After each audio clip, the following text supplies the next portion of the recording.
నమస్తే అండి. అందరూ ఎలా ఉన్నారు? అందరూ క్షేమంగా ఉన్నారని నేను అనుకుంటున్నాను.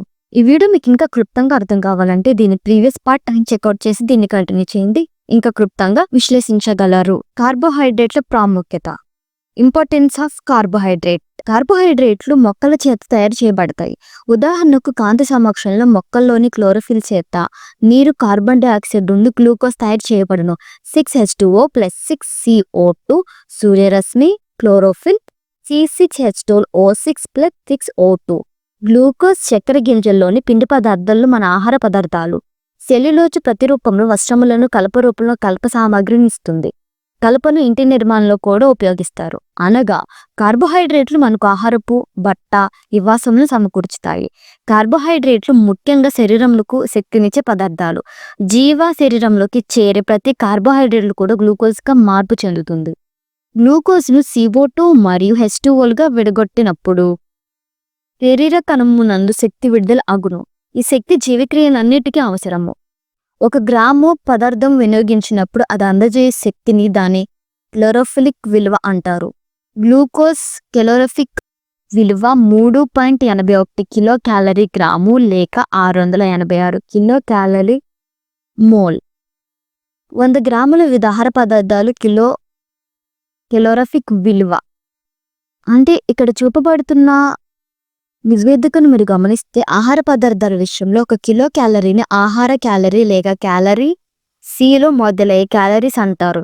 వండిన పదార్థాలు కిలో క్యాలరీ విలువ ఎంత ఇప్పుడు తెలుసుకుందాం. అన్నం 110 క్యాలరీలు, గోధుమ రొట్టె 360 క్యాలరీలు, ఆకుకూరలు 130 క్యాలరీలు, డబ్బల రొట్టె 245 క్యాలరీలు, పప్పు 345 క్యాలరీలు. వండని పదార్థాలు అయితే గుడ్డు 173 క్యాలరీలు, పాలు 85 క్యాలరీలు, వెన్న 730 క్యాలరీలు ఉంటుంది. నూనె, నెయ్యి 900 క్యాలరీలు, 2 చాక్లెట్ బార్లు 545 క్యాలరీలు. అయితే వివిధ జీవన ప్రక్రియలకు 1 గంటకు అవసరమే ఆహార క్యాలరీలు ఎంత మీకు తెలుసా?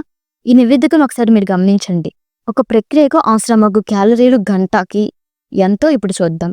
5.8 కిలోమీటర్ల నడకకు 228 క్యాలరీలు అవసరం అవుతాయి. గోల్ఫ్ ఆటకు 300, సైకిల్ తొక్కడానికి 414, 1.7 కిలోమీటర్ ఈదుటకు 420 క్యాలరీలు అవసరం అవుతాయి. టెన్నిస్ ఆడే వాళ్ళకి 426 క్యాలరీస్ అవసరం అవుతాయి. 11 కిలోమీటర్ పరిగెత్తుటకి 870, 3.5 కిలోమీటర్ వెనుక ఈత కొట్టే వాళ్ళకి 2000 క్యాలరీలు అవసరం అవుతాయి. గ్లూకోజ్, ఫ్రక్టోజ్, స్టార్చ్ల పరీక్ష మీరు గమనిస్తే మీకు ఇది ఇంకా బాగా అర్థమవుతుంది. గ్లూకోజ్ పరీక్షలో టోలెన్స్ పరీక్ష అంటే పరిశుభ్రమైన పరీక్ష నాళికను విలీన నైట్రిక్ యాసిడ్తో కడగండి. దీనిలో సుమారు 1 గ్రాము గ్లూకోజ్ను వేసి 5 మిల్లీలీటర్ స్వేదన జలంలో కరిగించండి. ఇంకొక పరీక్ష నాళికలో 5 మిల్లీమీటర్ సిల్వర్ నైట్రేట్ ద్రవం తీసుకొని దానికి 5% సోడియం హైడ్రాక్సైడ్ లేక 1 లేక 2 చుక్కలు వేయండి. బూడిద రంగు గల సిల్వర్ హైడ్రాక్సైడ్ అవక్షేపము ఏర్పడుతుంది. ఆ అవక్షేపము కరిగే వరకు విలీన అమోనియా హైడ్రాక్సైడ్ ద్రవణాన్ని చుక్కలుగా కలపండి. ఎక్కువ అమోనియా హైడ్రాక్స్ వేయరాదు. ఈ ద్రవణానికి అమోనికల్ సిల్వర్ నైట్రేట్ అంటారు. ఈ ద్రవణానికి గ్లూకోజ్ ద్రవణానికి కలిపి పరీక్ష నాళికను జలతాపముపై వేడి చేయండి. పరీక్ష నాళిక గోడలపై వెండిపోత లేదా వెండి అద్దం ఏర్పడడానికి గమనించండి. నైట్రేట్లోని సిల్వర్ క్యాక్షన్ లోహముగా గ్లూకోజ్ చేత క్షయీకరణ పొందుట చేత ఈ పూత ఏర్పడుతుంది. బెనెడిక్ట్ పరీక్ష 50 మిల్లీలీటర్ల ప్రమాణ ప్లాస్కోలు 30 మిల్లీలీటర్ నీటిలో 8.65 గ్రాముల సోడియం సిట్రేట్, 5 గ్రాముల సోడియం కార్బేట్లను వేసి కరిగించండి. అవసరమైతే వడపోయండి.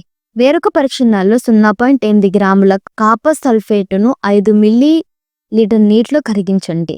ఈ 2 ద్రవాలు కలిపి మొత్తం ఘనపరిమాణం 50 మిల్లీమీటర్ అగునట్టు స్వేదన జలం పోయండి. పారదర్శకమైన ద్రవాన్ని లభిస్తుంది. దీన్ని బెనెడిక్ట్ ద్రవం అంటారు. అవసరమైతే వడపోయండి. కొంత గ్లూకోజ్ ద్రావణానికి బెనెడిక్ట్ ద్రవం కలిపి పరీక్ష నాళికను సారా దీపంపై వేడి చేయండి. ఎర్రని అవక్షేపం ఏర్పడట గమనించండి. బెనెడిక్ట్ ద్రవంలోని కాపర్ 2R క్యూపియరిన్ అయాన్లు గ్లూకోజ్ చేత క్షయీకరించబడినవి. కాపర్ ఆక్సైడ్ కాపర్ను ఎరుపు రంగు గల అవక్షేపం ఇది. చక్కెర యొక్క పరీక్ష. ఒక పరీక్ష నాళికలో కొంచెం తినే చక్కెర సుక్రోజ్ ద్రవాన్ని తీసుకోండి. దానితో టోలెన్స్ పరీక్షను బెనెడిక్ట్ పరీక్షను నిర్వహించండి. సుక్రోజ్తో ఈ పరీక్ష ధన ఫలితాలను ఇవ్వవు. టోలెన్స్ పరీక్షలో వెండిపోత గాని బెనెడిక్ట్ పరీక్షలో ఎర్రని అంశపు ఏర్పడట గాని జరగదు. అనగా తినే చక్కెర ఒక అక్షయీకరణ చక్కెర. వేరొక పరీక్ష నాళికలో కొంత చక్కెర ద్రవం తీసుకోండి. దానికి 2 ముక్కల గాఢ హైడ్రోజన్ కొలైడ్ కలపండి. 10 నిమిషాల పాటు వేచి ఉండండి. ఇప్పుడు టోలెన్స్ మరియు బెనెడిక్ట్ పరీక్ష నిర్వహించండి. ఈసారి మీకు పరీక్ష నాళికలో వెండిపోతున్న టోలెన్స్ పరీక్షలు గమనిస్తారు. అలాగే బెనెడిక్ట్ పరీక్షలో ఎర్రని అవక్షేపము కూడా గమనిస్తారు.